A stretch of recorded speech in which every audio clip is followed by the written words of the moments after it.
मुल्क भर में यौम दिफा भरपूर मिली जोश जज्बे के साथ मनाया जा रहा है। 6 सितंबर 1965 को भारत की जानिब से लाहौर पर किए गए हमले को पाक फौज ने भरपूर जवाबी कार्रवाई करते हुए नाकाम बना दिया। पाक फौज की वाघा और बेदिया के मुकाम पर बरवक्त कार्रवाई ने भारतीय हमला पसपा करते हुए इन्हें भारी नुकसान से दो चार किया। मौसर कार्रवाई की वजह से बड़ी तादाद में भारतीय फौजियों को जंगी कैदी बना लिया गया।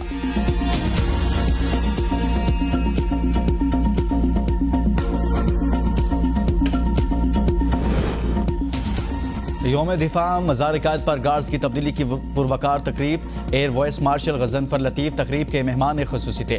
मेहमान ख़ुसूसी ने फूलों की चादर चढ़ाई और फातिखानी की। पाकिस्तान एयरफोर्स अकेडमी असगर खान के कैडेट्स ने मज़ार पर गार्ड्स के फ़राइज़ संभाल लिए। नेवल हेडक्वार्टर्स इस्लामाबाद में यादगार शोहदा में यौम दिफा की मुनासबत से तकरीब के मेहमान ख़ुसूसी chief of staff vice admiral Naveed Ashraf थे। Chief of staff vice admiral Naveed Ashraf ने यादगार शोहदा पर फूल चढ़ाए।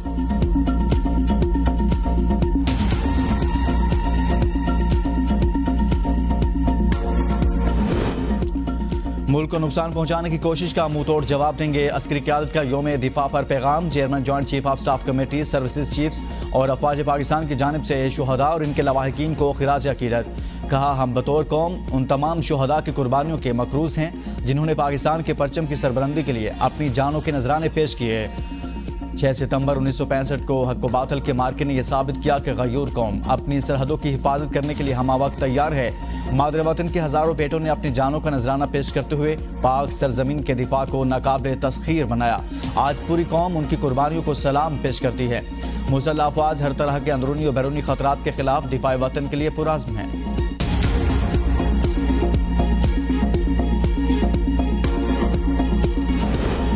चौधरी परवेज इलाही रिहा होते ही दोबारा गिरफ्तार। लाहौर हाईकोर्ट का परवेज इलाही को आज पेश करने का हुक्म। चीफ कमिश्नर इस्लामाबाद और आईजी इस्लामाबाद भी तलब। बादी नजर में रियासत परवेज इलाही को पेश करने से गुरेज़ां है। अदालत के रिमार्क्स। जस्टिस मिर्जा वकास रऊफ ने केस की समाअत की।